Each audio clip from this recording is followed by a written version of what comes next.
அதனால அவருக்கு வந்து பயங்கர ட்ரீட் அவர் பார்த்தா எல்லாம் வருவாங்க. அவர் வேலை நிற்கிறார், அவரால் தர முடியுமான்னு. நீ கவலைப்படாது சார், அதெல்லாம் கொடுத்துருவாங்க. ரிட்டையர் ஆனாரு.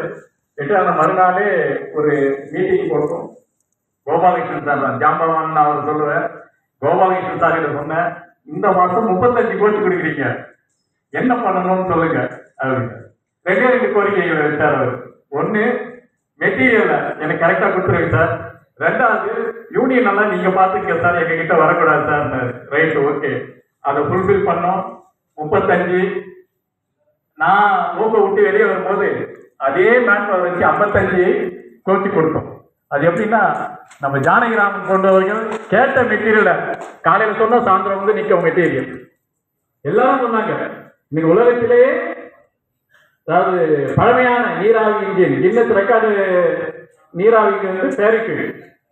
அந்த பேரிக்கின் வந்து அதை புனரமைப்பு பண்ணணும். யாரு பண்ணுவாங்கன்னா, அந்த எக்ஸ்பர்டைஸ் யாருக்கிட்டே இல்லை, ஒன்லி லோகோவுஸ் கிட்ட இருக்குன்னு லோகோவுஸ்க்கு அந்த வேலையை கொடுத்தாங்க. அவரா ஸ்டேஷன் முன்னாடி இந்த இன்ஜின் எவ்வளோ வருஷ காலம் இருந்தது. அந்த இன்ஜினை கொண்டு வந்து பார்த்தா